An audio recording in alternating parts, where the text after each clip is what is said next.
Hey there, Cheesemeisters, and welcome back to the Peach Pod After Dark. I am Jeff, and my safety school was Harvard. And joining me on the other end of the internet, my host. I'm Leslie, and I saved Latin. What did you ever do? This week, Cheesemeisters, I don't know if it should have done that, of saving Latin. We'll get into it. We are talking about Rushmore, the 1998, oh, are they? Masterpiece. Written by Wes Anderson and Owen Wilson and directed by Wes Anderson, starring Jason Schwartzman as Max Fisher, Bill Murray as Herman Bloom, Olivia Williams as Rosemary Cross, Seymour Castle as Bert Fisher, not a doctor, Brian Cox as Dr. Nelson Guggenheim. Fuck off. Sorry, Brian Cox is just forever Logan Roy. So anyway, Okay. Yeah, have you not watched Succession? No, and I probably won't. Oh man, that show is so good. Like he has such an ability with the word fuck. Like it's just the way he delivers it is so amazing.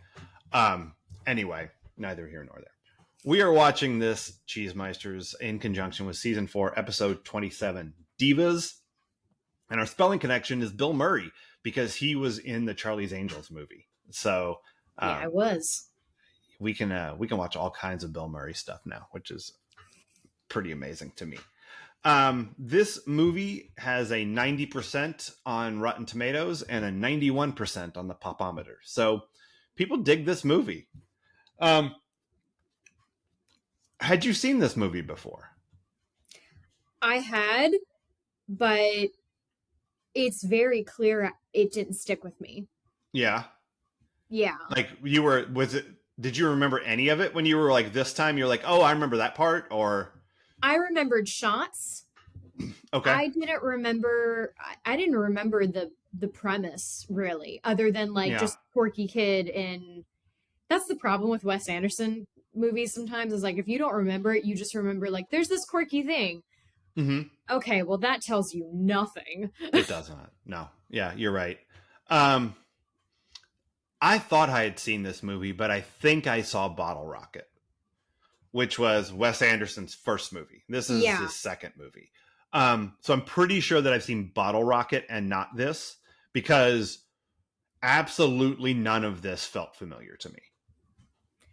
Interesting. And yeah, I feel like I can relate to that. Again, having seen it and like definitely shared moments from it, like when he's standing in front of the burning pit and he flips off his friend, or the headmaster, I can't remember, but like that image in itself is a mood. Sure. This whole movie is a mood. It's something. It is. And we're watching this because he puts on plays. Like that was the thematic connection. We're just looking for something where people do plays. And boy, does he put on some plays in this movie. They're epic. The production value and the choice of subject matter is you know what it does is it makes the choices in Glee seem rational. Like, no, it makes the decision for them to do Rocky Horror Picture Show in a high school make more sense than Serpico and Apocalypse Now. The Max Fisher players do some wild shit. I don't know. I like the ingenuity of his set pieces. I mean, again, that toy train in the background as the subway just delights me to no end. All of it's amazing. I those plays, I was like, all right. It's bizarre. Like, if you went to a high school and someone put on their own version of Serpico, I mean, what a weird school to go to. Where they're just like, that's fine. You go ahead and do that, Max Fisher. You're on scholarship anyway. I think I'd rather work with Max Fisher than have any other association with him. I'm like, I need this kind of weird creativity to work with. Yeah. Everything else about you, not so You don't want to be much. involved in like the kite flying club or the beekeepers club or the fencing club or the. I just mean I don't want him noticing I'm a girl. Yeah, I could see that. All right. So, so I guess let's just tell people what happens in this movie in case they have not seen this or don't know much about it. But it's about this kid, Max Fisher, who is a student at Rushmore Academy, which is a best school in the country, according to Bill Murray from The Pulpit, and full of rich kids. And Bill Murray is like, hey, he gives an address to the whole school, and he's like, fuck the rich kids. Just FYI, go fuck them. Just fuck them dead. And Max is sitting out there going, that's my dude. Because Max is not a rich kid. His dad's a barber, even though he tells people that his dad is a doctor. And he's there on scholarship, but he's a shit student. He's such a bad student that he's been put on sudden death probation. Like, Yep. one more failing semester and he's out. And he's like, I could do a stretch year. I can come back. It's not a problem for me.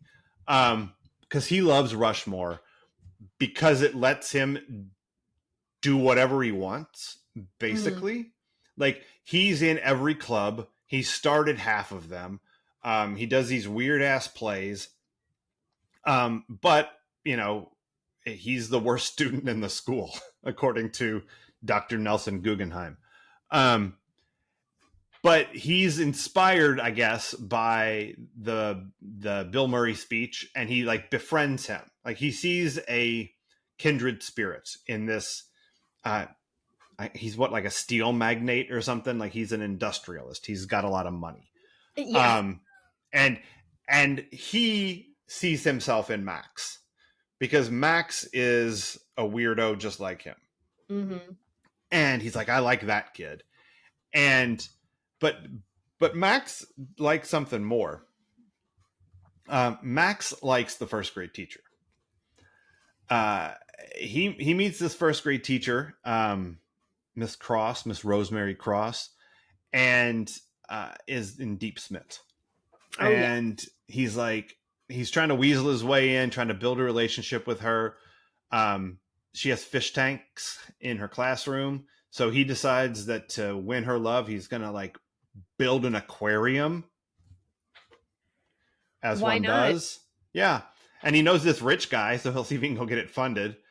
And you know, so he tries to do that, and then he had gotten Latin killed from the curriculum, but then he found out she liked Latin, so he went to bring it back into the curriculum, and he succeeds.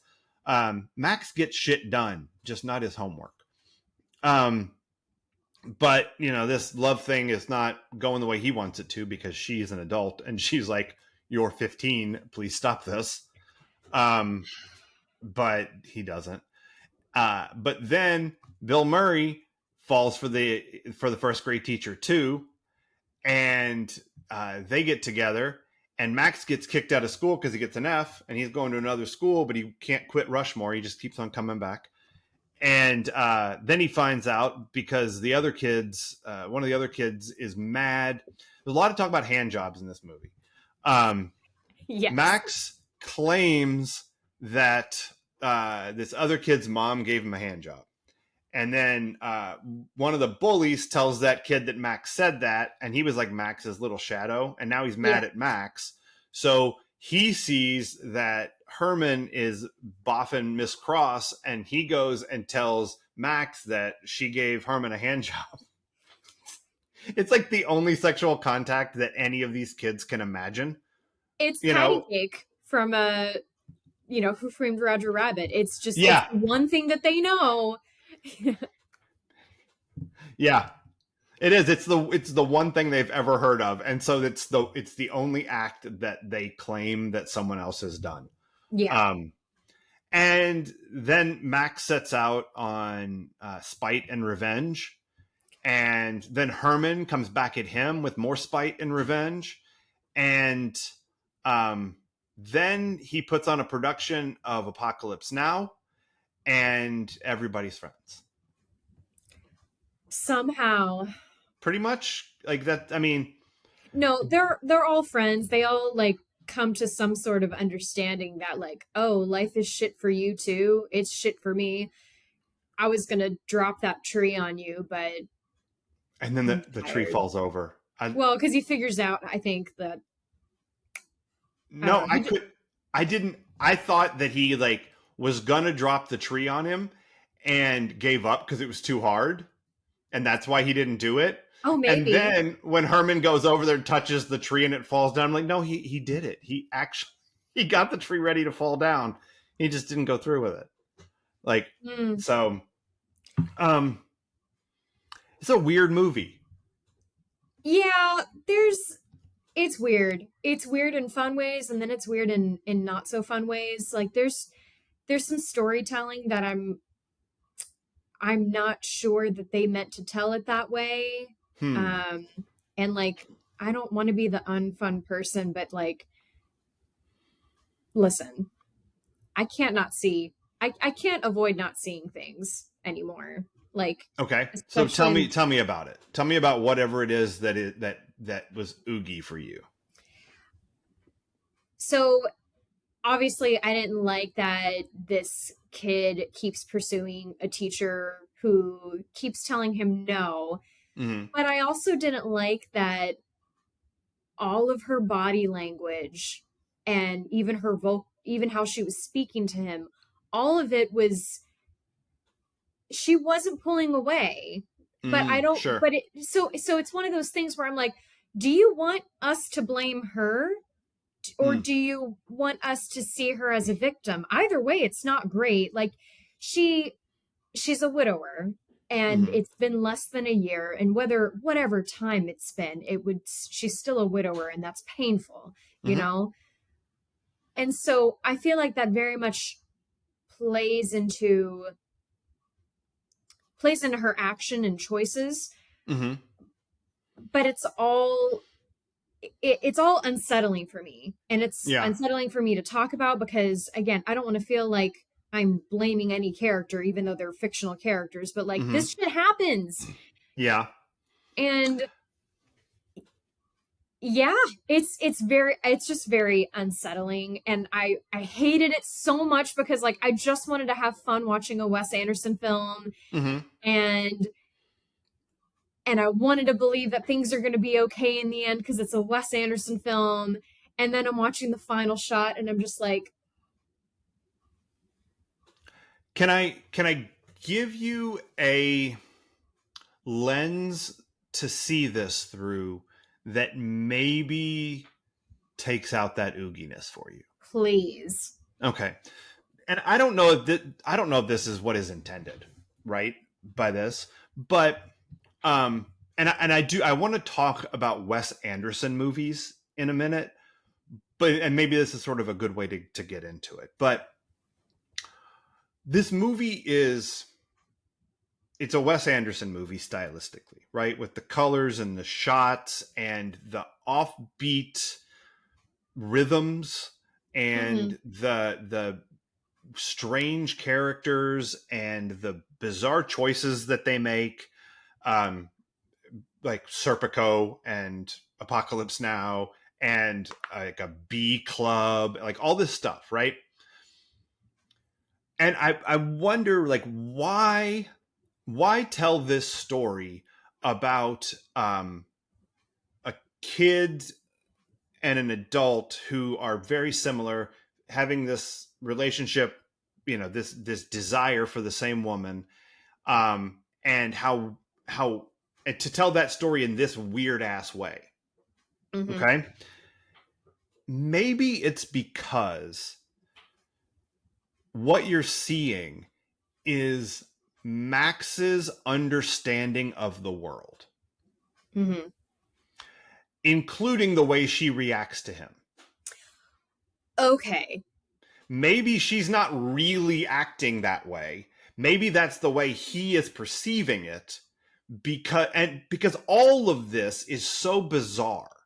And Mm-hmm. like everyone is just talking about hand jobs and like that like, he cuts this tree, he can kill a guy with a tree, and that the adult is doing just as much revenge at him as he is doing. Like,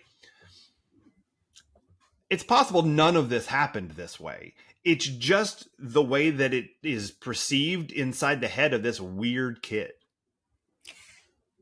That would explain the final scene to me more, because not to give too much away, but like I love the song.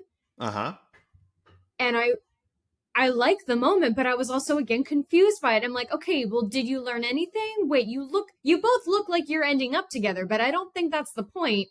Maybe you're coming to something, you're coming to some kind of agreement. But I think the way the lens you're offering makes more sense of like, look, maybe this is or isn't how she reacted to me, but like, I can look at this in a better way now. I have more wisdom than I did, when this happened. Yeah. I wish that I knew what I know now when I was younger. Yep. Yeah, it's a great closing moment. I don't take the end of that as them being together. I take the end of that as that group coming together around him, right? And his, he's at the center of all of it. He's, it's his little world. But I don't think it's about her and him. I think it's about all of them. Yeah, it's just it's one of those things where I was reading so much into how they were gazing at each other, that even though I knew ultimately they weren't getting together, and what you're saying about it's about everyone being together and all of this, I still couldn't help but be like, but you put a lot of weight on this moment between them of him saying like, I didn't get hurt that badly, and like, it's okay. But then so I just think that there's some storytelling elements that I think could have been fine-tuned to make it a little less, because I know I'm not the only one who sees it that way. Sure. And like, I'll still watch Wes Anderson. Like, it's one of those things now that like, I think we have to be more methodical in our storytelling, especially when it comes to exploring relationships between, exploring a young person's crush on a teacher and how that teacher has to handle it, because like, she's a kind person. Right. She's not going to be cruel. And not just because she's a teacher, but I think she genuinely doesn't want to be cruel, and she shouldn't have to be cruel to get him to listen. Right. And back the fuck off. She reminds me of Gil Myers. No, the fuck she doesn't. I'm just going to move on from that. And to be fair, in his defense. Nope. In Max Fisher's defense, Bill Murray, Bloom, they're both, what a great film to show that like, no matter how old you are, you can still end up looking like an ass for someone you love, which again, the final song is about. Right. Yeah. It's it's interesting to me that like some of the things that this movie like thematically like dances around, like it is like it's like these two misfits who try to bend the world to their will, and they almost succeed. Right? Like Herman has become very, very rich, like by being who he is, which is like he's a weird dude. Like he hates his kids, like because they're not weird, like they're just big dopey jocks. And he sees Max, who's like just like him, and Max cannot be bothered with the academics, but he loves this place so much, and he's forced it to be what he wants it to be, with all of these different clubs, and he almost gets all the way through it without the fact that he's not doing any of the academics becoming a problem for him. Like he almost does it. But what these two guys are doing in their misfittedness is like they're this movie's about the pursuit of love, Yeah. right? Despite all reason and common sense, the pursuit of love. Like neither one of them should be having anything to do with this teacher. Like, it's a bad idea for both of them to date this woman. But they not only do they want to date her, they want to destroy the other person while in pursuit of her. Oh. It's totally irrational. But they're both in love. They're both her and the school. Like, it's Rushmore is their green room, Yes. Rushmore is their Rushmore. Oh, and man. Yeah. It just, that moment, I was watching that scene again earlier when he goes, she's my Rushmore, man. Like, and I don't know, something sunk deeper into my chest that time about that, because it's like, yeah, Rushmore is a place that makes Max feel special. And like he has, like, the world is his oyster. Rushmore makes him feel, and makes him not just feel, but makes him forget what his life circumstances are. And I get that. Theater was my Rushmore. Like, it's my green room, the shirt. And so, yeah. And this teacher, Rosemary Cross, was the same for Harold Bloom, who's clearly in an unhappy marriage because his wife is flirting with the tennis coach in front of him. Very. And yes, she was 100% sleeping with that guy. Well, yeah. And then I thought, that's interesting later than that. Hand jobs. Sorry. Yeah, exactly. Yeah. Not doing anything more, just hand jobs. Just hand jobs. Yeah. Nothing but hand jobs in this movie. Yeah. Yeah. And it's also like I hadn't, before I said it, with like the whole thing being through Max's point of view, the note I wrote down was that, like, this movie is about adulthood as a child sees it. Ooh. Right? Like, the hand job thing is a perfect example. Like, everybody's out there just giving hand jobs. Because, like, that's how a kid sees being an adult. Like, wow. And like, these plays that he puts on are very adult stories. But he makes them school plays, which is just this, it's like this funhouse mirror that he's using to look at the world. Yeah. And he sees himself reflected back in Bloom. They're both seeing themselves in each other. I just think thematically, I think it's super interesting. But the one thing about it that really hit me, and I don't know if you caught this or not, was the parallels to The Graduate.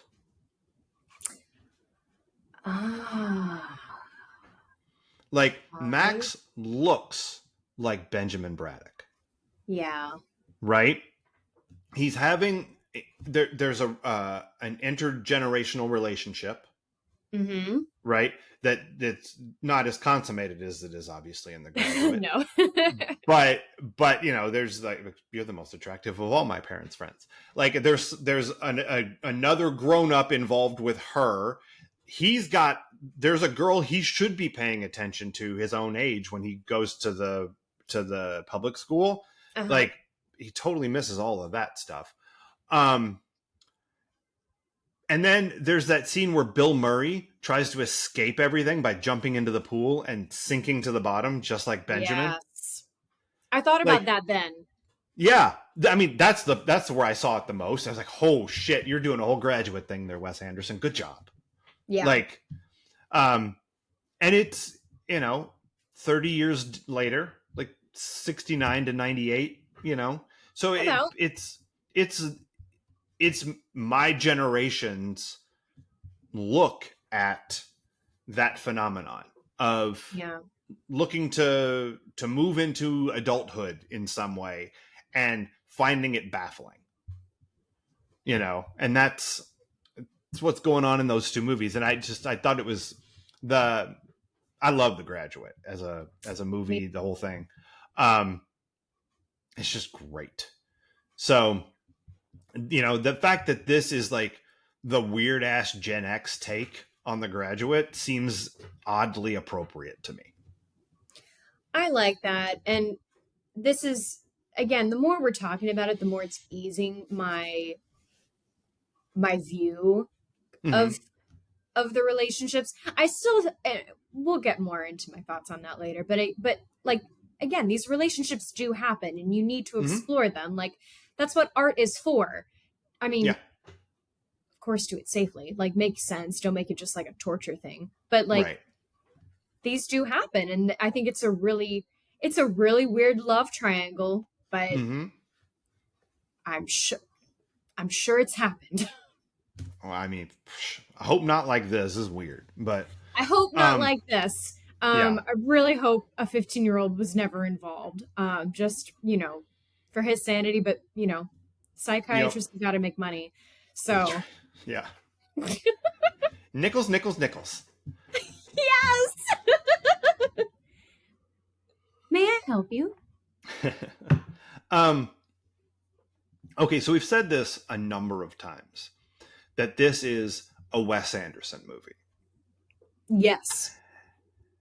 What does that mean to you? Like when because I think if you say, because I was telling somebody at work about this, I was like, oh, we're recording on Rushmore tonight, and she hadn't seen it. I was like, it's a Wes Anderson movie, and she's like, oh, okay. Like when So you say that, people get a picture. they get a picture, but I think they're getting a lot of his later work. I mean, his work is consistently quirky and Mm-hmm. stylized. Mm-hmm. The the dialogue, the shooting.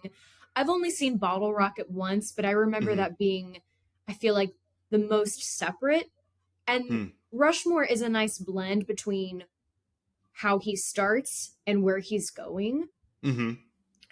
I think a lot of how people view Wes Anderson now, that is definitely the majority of his work. And so obviously the first word that comes to mind is quirky. Like Mm-hmm. everyone, I mean, idiosyncratic Mm-hmm. is the word for Wes And Anderson. colorful. Oh, I kid you not. In my ideal house, each room is going to have a Wes Anderson color palette. I love his color schemes for all of his films. In your mom's house, all the rooms looked like that.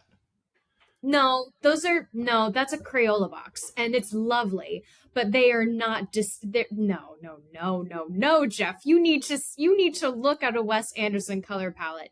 It's a Mom, different color palette, but I mean, every one of her rooms is a different color, and it's that color. yes, but it's only one color. Whereas Wes Anderson, each Oh, room I is going see. to have like a multitude of colors. You've got I to see what have you're like the saying. walls and the paneling, so the curtains, the furniture. You Gotcha. know. Okay, Anyway, that's the difference you're drawing. I got it. Okay, yeah, I'm okay with that. Um, it just it got me thinking of like I'm not like a big like auteur theory person because like movies and TV shows like so many people are involved in yes, turning these things into what they are. But there are some directors who are whose work is so easily identifiable as them, yeah. right? And it's I came up how many did I come up with just off the top of my head? 1, 2, 3, 10. 10 plus Wes Anderson. Okay. Spielberg. They're not all, but he paints in some themes. You know, Yeah. you know a Spielberg movie when you see a Spielberg movie. Hitchcock. Mm, You know a Hitchcock movie. Uh PTA. Paul Thomas Anderson. You know a PTA movie. You're like, oh, yep. You can picture what it's going to be in your head, and then you turn it on and you go, that's pretty much right there. The Coen brothers, yes. you can definitely picture a Coen brothers movie, even if it's even something as dark and gritty as No Country for Old Men and something as weird as Raising Arizona. Like those are Coen brothers movies. Like you can feel it. Tarantino, you know a Tarantino movie. Like you can picture a Tarantino movie. For better or for worse, a Michael Bay movie. Oh God. It's a lot of shit blowing up, you guys. Lots of noise in a Michael Bay movie. A Scorsese movie. A Do you lot of know a fuck. Scorsese? And a lot of real heavy needle drops of the Rolling Stones, Mm, and similar artists. it's gonna be Uh, really long. yeah, it can be for sure. Kubrick, Okay. like Stanley Kubrick's movies, um, The Shining and Doctor Strangelove do not look anything alike, but there's a Kubrickian sensibility in there that you can just like if you watch a Kubrick movie, you're like I can tell that he made this. Robert Altman, Altman That's me. movies, Altman movies uh, are basically like a cast of 75 people. Oh. Like every Robert Altman movie. You've seen MASH. That's him. Yes. Okay. But he like Gosford Park is him. I should see that. But like he does a lot of stuff that just has so many characters in it. And you're like, yeah, that's an Altman movie. I get it. And John Hughes movies, I think. Oh, I think you know a yeah. John Hughes movie. You know, there's a sentimentality to a John Hughes movie, and an aesthetics in some ways to a John Hughes movie. And Wes Anderson is of this group. He may be the most like, oh, that's a Wes Anderson fucking movie of any of these guys. Well, and I'm kind of surprised you didn't also mention Tim Burton because I Yes, mean, I forgot him. No, that's I okay. I feel like Wes Anderson and Tim Burton are just two sides of the same coin. Tim Burton's just in black and white. It's just I mean, it's black like people want to make fun of Wes Anderson and I'm like, okay, well you also better be making fun of Tim Burton because like Mm-hmm. again, very stylistic, Mm-hmm. very morose, Yeah, like what's really funny is that the melancholia is in both of them. It's yeah, just Wes Anderson is colorful because yeah. unfortunately the world doesn't always match your mood. Right. And there's something to be said for it. I mean, Yeah. like uh undercutting your message, and I will talk a little bit more about this when we get to Needle Drop Forest, but um we've been talking off mic about the Beatles quite a bit, because you're watching Get Back and it's wonderful. Yeah. But like John at some point in, after the Beatles broke up, he was like, you guys don't understand how miserable I was. I was up on stage singing Help. And because it was a toe tapper, no one realized that it's an actual call for help. Yeah. And that's Wes Anderson. This movie is super dark and twisted and weird, but it's so bright, and the needle drops are so alive and Yeah. fun and playful that it undercuts the darkness of the theme in a way that Tim Burton just leans right the fuck in. Mm-hmm. He's like, I got scissors for fingers. I can't give hand jobs. Yeah. Wouldn't work in Tim Burton movie. That's the primary difference, you guys, between Wes Anderson and Tim Burton. Hard to give hand jobs with scissor fingers. Yeah. Any other directors pop to mind? Because Tim Burton I'd forgotten about, but you're 100% right about Tim Burton. This is more TV than movies because I don't know movies she's directed, but like a Shonda Rhimes project. Yeah, oh, for sure. Yep. Aaron I'd Spelling. like to. Yeah, I would. I know. I'm trying to come up with non-white men, but it's a struggle because again we have. Mm-hmm. I mean, they're the majority. It is what it is. It's out of my control. And like I love Greta Gerwig, but I don't know that I would know her work outside of knowing it's her work. I think she does have a style, but I think she does too. she definitely has a style. I don't think I quite know what it is yet, other than like opportunities for women. Yay, roles. Right.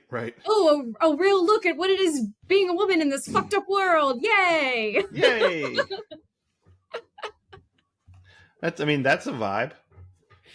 It absolutely is. All right. Would you like to have some adventures in intimacy?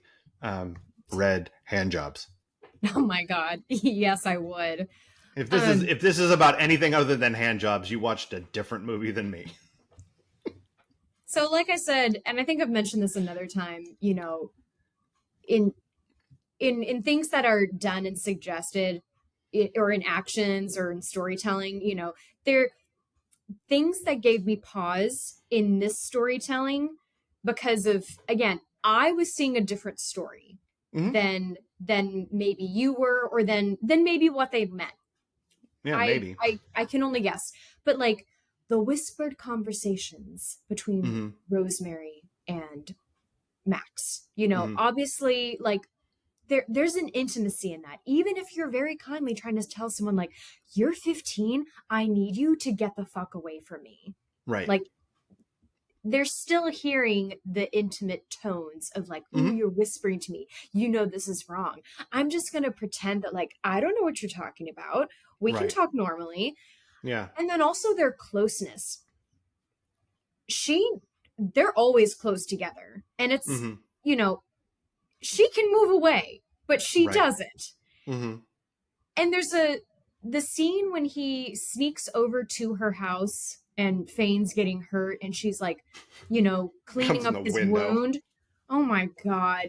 I'll go back out the window. I'll go back out the window. Yeah, you better. How about I give you a push? She's cleaning his wound, leaning very, you know, leaning closely to help him. And he goes in for a kiss. And I mean, it's not even a second. He goes in, she moves away very quickly, but like only her face. And then I love this. She puts her finger on his chin and moves his face away, which is great. And then for the only reason I can give for this is to stay in frame. They maintain a physical closeness in their bodies. And I'm like, okay, Wes. Yeah. Wes, can I call you Wes? I'd love to call you Wes. I don't think you've worked with an IC yet, and how you do tell your actors about IC is upsetting to me. So hey, let's work. Anyway, it's weird. But yeah, so that it's the physical closeness that I think there's some weird storytelling there that isn't meant to be happening. And like I said later on with the final scene, in that looking someone in the eyes is really powerful. Because I don't know if you know this world, people really don't like looking you in your face. No. A lot of people can't look you in the eyes, and that's okay. But it's very tough for some. And obviously in a film, it's easier to do, because more often than not, you're just looking at the camera, or you're not even really looking at the person. But they're looking at each other in such a way. And granted, she could be thinking about her dead husband. He's definitely thinking about her and what could have been. And maybe a part of her is also thinking about that too. Like, you know, you remind me of him, and maybe you're the closest thing I have to my former husband. So maybe that's what it is in that gaze. I just can't help but think like, okay, can we have that, but can we have it for a shorter length of time? Or can we soften it a little and like, I don't know, undercut it with humor, something. It's too intense for them to not somehow wind up together. Gotcha. Oh yeah, she also takes off his glasses. You're killing me, honey. I don't know what you're doing, but I'm gonna blame Wes and not you. He wrote you, well, and Owen too. That both of these men wrote you, and I don't know what they're saying. Wow. I did see in a description he was writing about having a crush on a woman, and I went, who's shocked? I also noted, so in this love triangle across generations, Herman gives Rosemary space, Max doesn't. Mm. And I thought that Yeah. was really interesting. Like, Herman is so tentative in how he approaches her, and Max is just right up there. Mm-hmm. Yeah. Um, yeah, that's the majority of what I have. I would like, yeah, I don't need to go on and on. Okay. Um, yeah, I think that scene, she's, the forehead scene. Yeah. She's laying on him. Like Yeah. Oh my cause God, like you're her right. arm at one point is like on his chest, and cause you have to, if you're going to, you had to lean somewhere, and she's leaning Mhm. on him. And I think it is to keep it in frame, but she Well, stays there. see, and that's where I would have said, okay, but that's telling this story. Is that the story you want to tell? No, then can we figure out another way to do this shot? Because she could have easily also been sitting next to him on the Mm-hmm. bed, leaning over him, and that would have looked more maternal. Right. And he But still could have attempted, and she could have pushed him away. And again, having her sit upright next to him makes it look like she's more in power. I mhm. never felt like she had power in this movie. And maybe that's because this is all from Max's point of view. Okay. Right? Like Yeah. maybe his vision of this encounter is her laying on his chest. Like if all of this is this kid's view of the world, this weird ass kid's view of the world, then of course she's not going to be sitting next to him being maternal. She's going to be laying on top of him being an object of desire. Yeah. You know? Um so like I think it would have been weird if she was sitting next to him. Like I think it would have been appropriate adult behavior. I think in the flow of the story, I think it has to be the way that it is almost because of the perspective of what's happening, and that it is like it worked. Like my ruse worked, and Mm. and then we kissed. And Yes. then she stopped us. She stopped it. Um, it just, I don't know. It feels like it has to, not the IC part of it, but I feel like the blocking has to almost be like that. Okay. Because of the perspective that the movie has coming from inside of his head. If I'm right about that filter. I mean, my automatic go-to is like, oh, I'm stupid. I didn't see it that way. No, Which it's is not. I mean, I didn't see it that way till we started talking about it. I gaslight myself because I get so mad that I saw it with the lens that I see it with, which, like, again, I was explaining to Walter earlier. I went, I can't not see these things anymore. Like, Right. Mm-hmm. if I felt like we lived in a safer society, then I could relax and be like, oh, this is just one way they're telling a story. But I can't help but Sure. I can't help but see the I hate women Mm. theme in things Sure. now. And granted, I'm not saying I think that they hate women, but I think that this kind of experience, and I mean, Max gets pretty mean with her at some point, Yeah, Max gets me with because, everybody. Max well, is yeah, kind of a he dick a does. lot. And, I know everyone out there will be like, well, he's a teenager. And I'm like, okay, but still, we can't just let things slide because someone is a teenager, because you know what happens when that keeps happening and they're a teen? You get every man on the fucking right now. Like, Yeah. Mm-hmm. and again, that's an extreme, but this is where I am. Mm-hmm. I can't And wait for it to not be where I am anymore. sure. But I mean, that's what's interesting about movies and music and art and books and all of it is you bring yourself to it. Oh, see, I feel like And I ruin it though. you don't. You have your experience of it. Ugh. That's not ruining it. That's your experience of it. And that's why it's interesting for us to do this, because we have different experiences of it. Yeah. Like I watched this movie and Again, I don't remember seeing it before, but I'm certain if I watched this movie 20 years ago, I would have had a different perspective on it. Oh yeah. You know, what I get from it watching it this time is I I I just ask myself why he did it this way. Right? Yeah. Like, why did Wes Anderson and Owen Wilson write this very dark story about a social outcast who who gets himself involved in multiple inappropriate relationships Yeah. and um, acts out of spite and revenge a lot, and is met by an older version of himself who also acts out of spite and revenge and is attracted to the same person.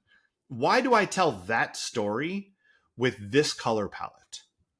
With these shots, with a kite flying club and a bee club and fencing? Why do I tell that story, that dark, weird little story, in this colorful, strange way?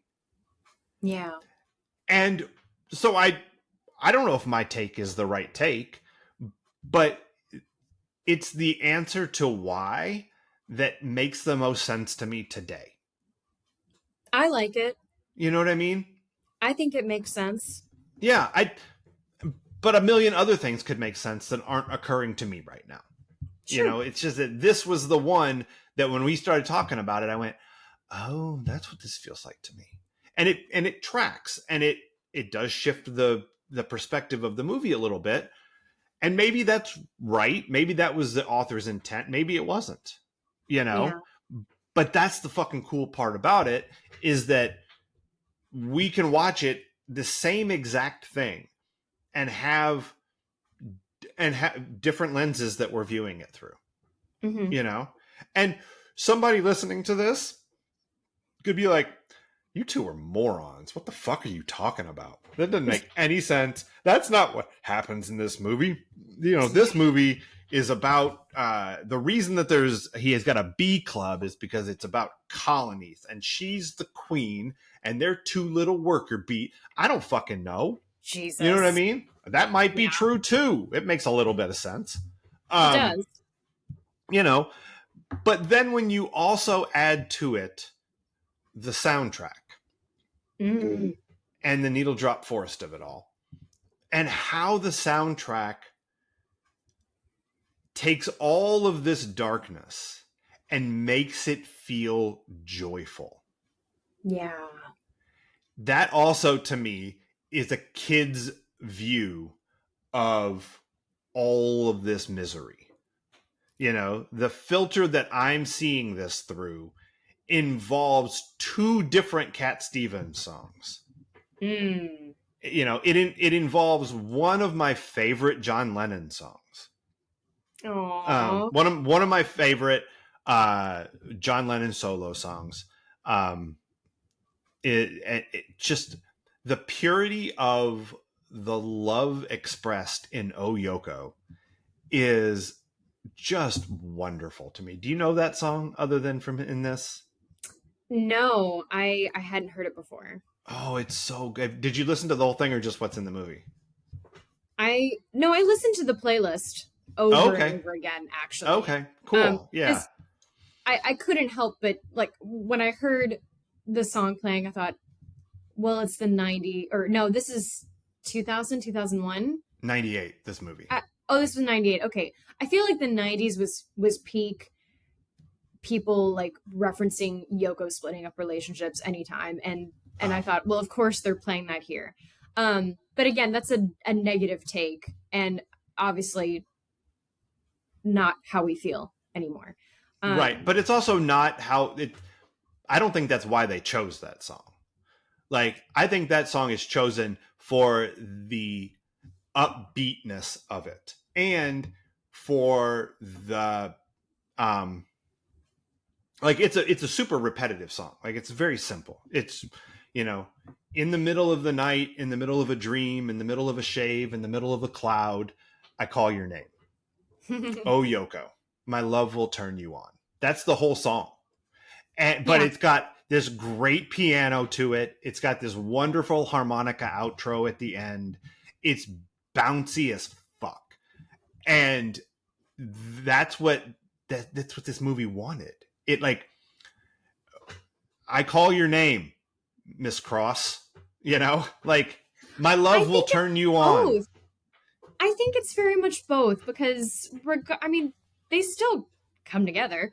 Um, like, but this woman comes between, seemingly, between these two men.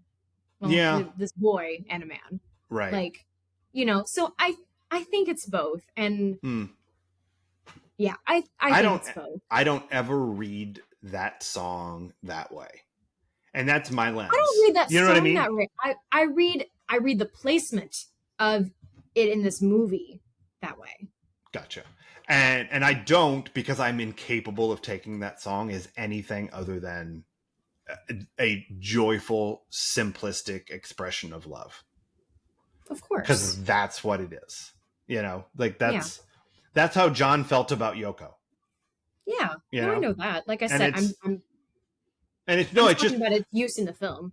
yeah. But for me, I can't even do that in the film. Because for Yeah. me, I hear those piano chords and it's joy to me, Got regardless it. of anything else they might be trying to do with it. To me, I can't even hear it. I kind of feel that way when you play The Wind. Cat Mm, Stevens' song The Wind. I can only feel the way about that song that I feel about that song. hmm. You know, Okay. it's like there's a melancholy to that song. There's a sweetness to it. Um, there's a longing in it for me, Yeah. and so like whenever that's played, that's where I'm at. Even if you can put that in a car commercial, and that's what I'm going to feel. You Mm. know, Well, that's what they're um, hoping. right? Um, so do you have a favorite song, either as a song itself or its usage in this show? I have. It's funny because I did write down "Oh Yoko." I wrote down a few songs that I really Mm-hmm. liked, but the two that I loved the most in their usage, um, and I forgot the name of the one by the Who, but it's during the when they're going back and forth, Uh-huh. acting vengeance on the other. Yeah.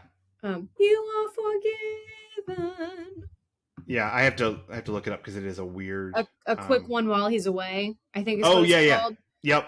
Yeah, and it's I like an thought 8-minute song too. It's really long. it's an 8-minute song, but I thought it was so well used in Mm-hmm. this movie.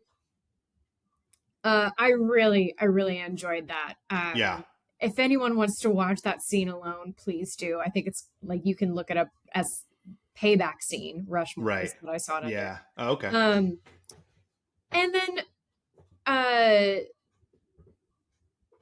yeah, I'm trying to figure out how to go into the next one, but I'll just go into it. The Ooh La La Yeah, by by the Faces. faces. Yeah.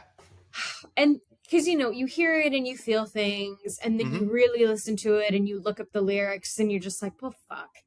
Right. Right. In a good way. I mean, what I like, I mean, there is good and bad to finding music that hits Mm-hmm. so well where you are at a current time. Like, Mm-hmm. it's great, and then you're also like, okay, but I don't want to be in this anymore, and you're like, well, here's a fun song to get you through it. Yeah, maybe the song helps you on your way out. Yeah, so I really really enjoyed that. Wish that I what was it again? Wish that I knew I what I knew know what I know now now when when I I was was younger. younger. Yeah, Yep. It's great. it's one of those. I'm like, I have to get into the rhythm of it, or I can't. Yeah, I it is. can't do the Yeah. lyrics. You are you familiar with the Faces at all, or the Small I'm not. Faces? Yeah, so that song is not sung by Rod Stewart, but Rod Stewart was the lead singer of the Small Faces and the Faces. Oh, Yeah, that song was written and sung by Ronnie Wood, who after the Faces joined the Rolling Stones. Oh my gosh. Yeah, no, the Faces were pretty big. I pulled that song up on iTunes yesterday or Apple Music or whatever they're calling it these days, and I just like it just makes a playlist like out of it. And so I heard like 4 different Faces songs, and so a couple of them I knew and a couple of them I didn't. I'm like, these guys were good. Like I like the vibe of the Faces stuff, and I'm not the biggest Rod Stewart fan. Um, Mm, he's fine, but he doesn't move the needle for me like some artists and stuff from the '70s do. But some of those sure. Faces songs, I was like, ooh, those are fun. But yeah. Well, I'll add it to the list. I've only listened to one more Blind Melon song since you. Oh, which one did Uh, you listen to? well, I listened to No Rain, obviously, Uh huh. and Did you then watch the video with the B girl? yes, I did, and then okay, I watched another video that referenced the not the it must have been the bee girl, but she was now elderly because it showed a bee dress on the house Oh yeah. I've seen that. in the Yeah, music video. It was really good. um and I just don't remember the name because I can't remember everything. I feel that. There's one Blind Melon song that I think is amazing. Tones of Home. That's Wait, that. that was it. I'm sure that it was. Yeah, Oh yeah, that was really good. that song is so fucking good. I always forget the name of it, but God, that song's good. Um, Again, once again finding a song that you're like, I didn't need it to hit that hard, but but it it's fucking okay. does. But it Yep. fucking does. Hmm. Homesick. Nothing wrong with that. Nope. Sometimes It that's is the what it best is. feeling in the world. That Is it? feeling of like, Oh, finding the song. yes. No, no, not homesickness necessarily, but that feeling of like, oh, that song just grabbed my soul and squoze it. That's a great feeling. Well, and it's like, even though, so, like we mentioned earlier, we've been talking about the Beatles a lot. So even though I had heard the album Let It Be before, like, Hmm. there's something about finding it now. I'm like, oh, I was supposed to get more Hmm. into the Beatles now. This Yeah, was, I perfect. don't know why this was the time, because I loved them before, but here we are. And I'm like, Hmm. no, I'm in. Yeah, Um, and you're talking to the right person I know. because I fucking love the Beatles, and I can point you in a lot of directions. So, yay Beatles. Um, all right. What else time? Is this anyone's defining role? Um, I mean, it's this one or Gideon Graves and Scott Pilgrim for Jason Schwartzman. Okay. I Uh, think like Guy in Wes Anderson movie is his defining role, kind of like he's he's part of the almost his crew. muse. Yeah, he's so central to the Wes Anderson oeuvre that it's like, yeah, no, although he did here's something else that I will recommend to everybody. Jason Schwartzman did an HBO show with Ted Danson where I have to look up the name of the show. Bored to Death. That's what it's called. Um and he is a writer who decides to also become a private detective. But he's not Okay. trained in any way to be a private detective. So it's him, Ted Danson, and Zach Galifianakis, Okay. and it is delightfully weird. Nice. Yeah, there's like maybe 2 or 3 seasons of it. Highly recommend Bored to Death if you can find it on. I don't even know if it's still up on HBO Max, but it was an HBO show. Um, Okay. that's probably where I first saw him because I didn't see this. Okay. So I probably saw him in Bored to Death, but I mean, he is Guy in Wes Anderson movie. I think Yeah. is his defining role. Um, no one else, I don't think this would be their defining role. It. I mean, I don't know. The only other thing I know Rosemary, that character, that actress. The only other thing I know her from is she appeared. She was one of Emily's bridesmaids on Friends Hmm, at there you go. at You the mean Rachel? No. But it Ross was that never ate wedding. Yeah. Spoilers. Don't want to ruin it for anybody. What happens when Jesus. Ross and Emily try to get married? I'm not sure if I've seen her in anything. Oh, well, she's in The Sixth Sense, which I don't remember her from, but I don't know. She's been in more stuff than I thought. But I don't know. Her face doesn't do anything. Like it doesn't like conjure anything up Bring for up me. any, yeah. Yeah. So I mean, it might be this, but but nobody else. No.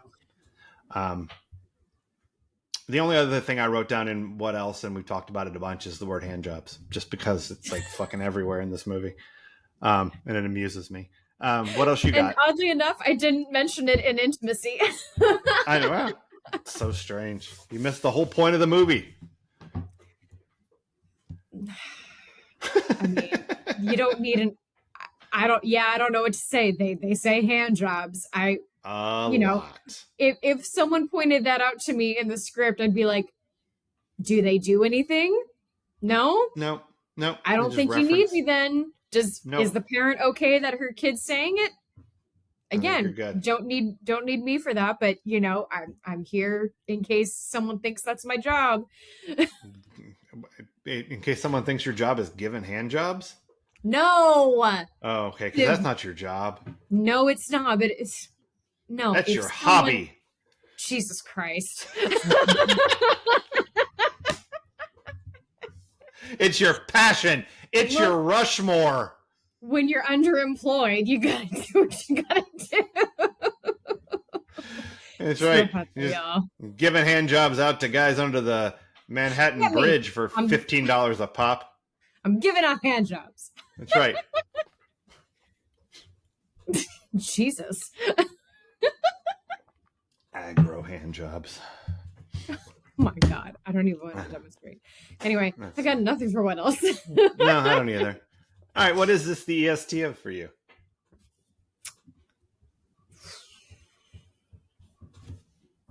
I'll just share what I was going to say, but I'm changing it. I was going to say this was the quirkiest movie about incels.